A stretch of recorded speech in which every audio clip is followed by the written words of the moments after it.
And good evening, everyone. Thanks for joining us. I'm Ann Trujillo. And I'm Shannon Ogden. The spring fire near Fort Garland is now on pace to become one of the largest wildfires in recent history. We know that at least 100 homes have burned. That's just in the Forbes area, and we're still waiting to get more information tonight.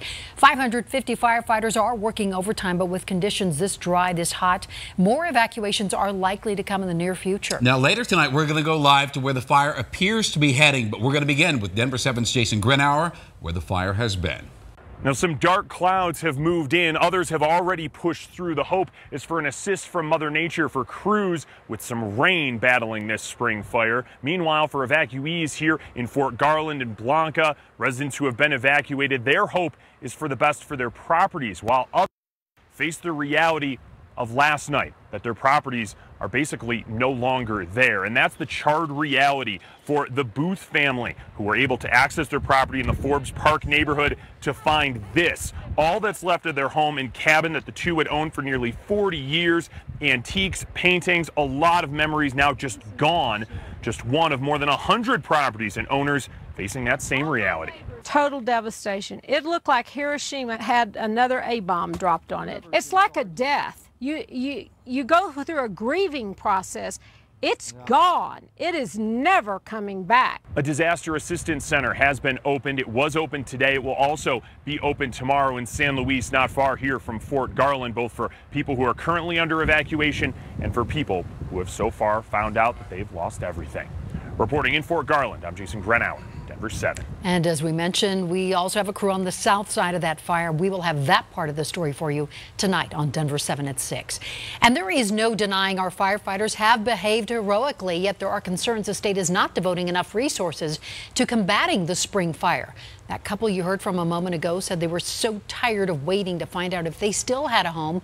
They just decided to drive onto the property themselves, and surprisingly, there were no roadblocks, no firefighters or anyone there to stop them. And they say that is proof that Colorado needs to come up with a plan B to get ahead of these fires. Whoever's in charge of this just doesn't understand. They need somebody that is an administrator that knows how to do something. So there are more than 550 firefighters out there working to keep the spring fire from other homes, I should say. Yeah, and by week's end, that spring fire could very well be the third largest in recent Colorado history. At a whopping 79,000 acres, it is on track to bypass 2012's High Park fire any day now. The largest fire in recent memory was also perhaps the most devastating, the Hayman fire. It burned more than 138,000 acres. That was in Park, Teller, Douglas, and Jefferson County. That was in 2002.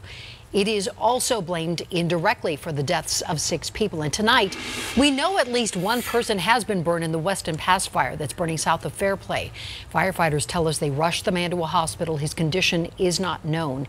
That fire is now at more than 9,000 acres and 0% contained. And while conditions are prime for the expansion of the High Chateau fire burning in Teller County, it does appear crews are making progress on that one. Firefighters have it 15% contained. That's something at least. It's burned 1,400 acres. And it's not just the hot and the dry down south we're watching tonight. We understand we might be in for a stormy 4th of July, Mike. We do have a First Alert Action Day for the potential for severe weather coming up tomorrow.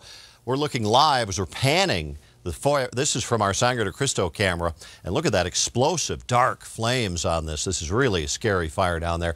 We have the hazy skies right now in the Denver area. We have some thunderstorm activity this afternoon. Nothing so far today that's been heavy around the metro area. It's just the hazy skies at the moment. It's been another hot day with 96 degrees in the Denver area, triple digits down to the south of us. But we are going to see isolated storms this evening, a stronger chance of storms for Wednesday, possibly severe in the afternoon. And for that reason, First Alert Action Day for tomorrow, with severe storms possible after 3 p.m. I'll have more details on that in just a few minutes. Thanks, Mike.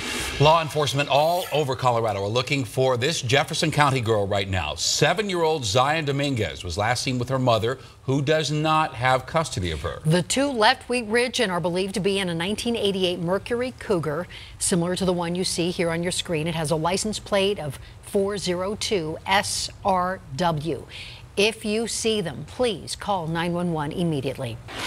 The DA's office will not pursue charges against the Aurora police officer who shot a man back in April.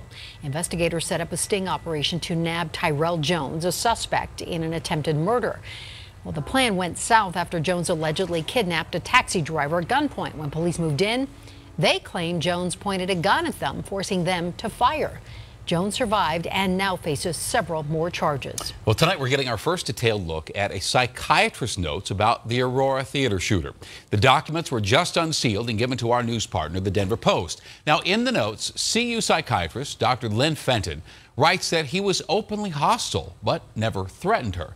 Also in her notes, Fenton repeatedly shows concern over the gunman's homicidal thoughts, as she would ultimately decide against placing a mental health hold on him.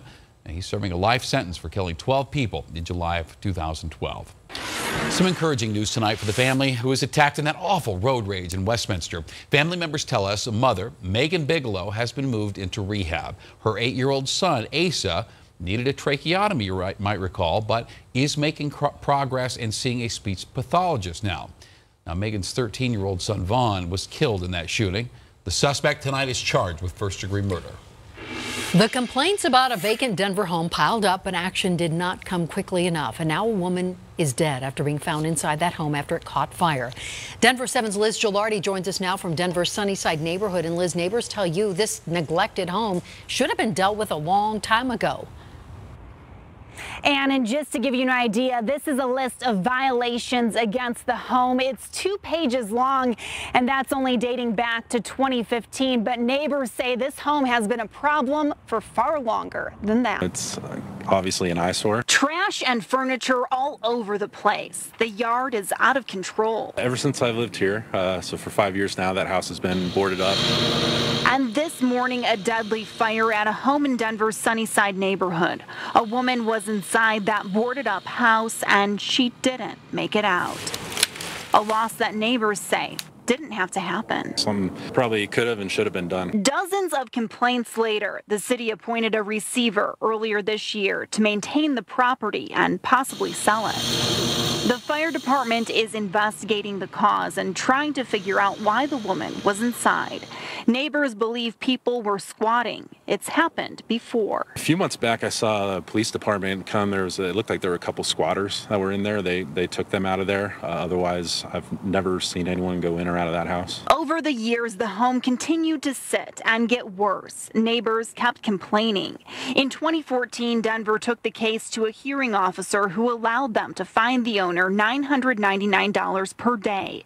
But that didn't seem to give him much incentive to clean things up. The city also told me they couldn't find the homeowner, but we found an address for him in Arvada and knocked on the door.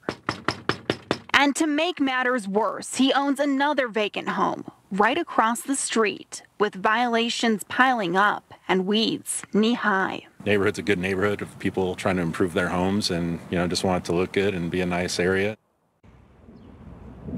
And the sign now in front of this home says, "Danger, keep out." The city says in these kinds of situations, they want to encourage the homeowner to take care of their property. But clearly, in this case, that wasn't working. We did ask investigators if this was a squatting situation. They say it's something they're looking into.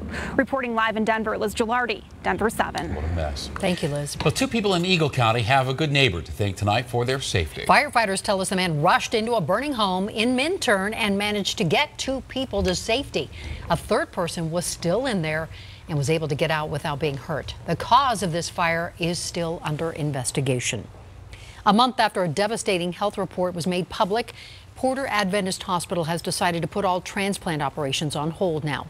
The state found 76 instances of contaminated surgical instruments and trays being used at the Denver hospital. An investigation also found that because those instruments weren't sterilized properly, surgeries were delayed and in some cases interrupted. Porter Adventist is calling this latest move a rebuilding process. The hospital says it plans to recruit and expand its support teams and will bring back its program in the next 6 to 12 months. Vehicular homicide charges have now been filed against a man accused of hitting and killing a cyclist in Denver. Prosecutors claim Kendall Gilkey hit and killed a man riding his bicycle at the intersection of Spear and Logan Street on June 23rd. Police say that man right there just took off.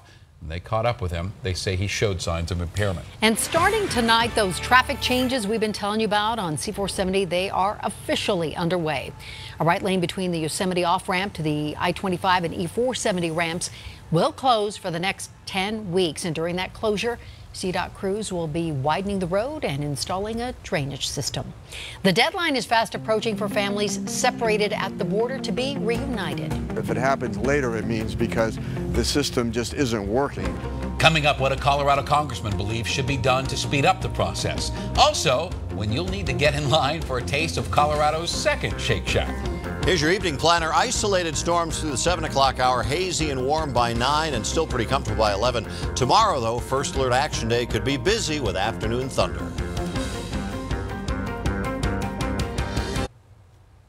The deadline to reunite children separated from their parents at the border is fast approaching. But a plan to carry that out is unclear today. The federal judge has ordered that the government has until July 10th to reunite children under the age of 5 with their families. They have until July 26th to handle the rest of the cases. The Trump administration has refused to provide numbers, though, on how many families are still in limbo. And several sources tell Politico the process has been riddled with unclear orders and a lack of resources. And tonight, Governor Hickenlooper is calling on Capitol Hill to investigate the Trump administration's separation policy. This as a Colorado congressman airs his frustrations after touring the ICE facility in Aurora. Denver 7's Mark Stewart spoke with Mike Kaufman.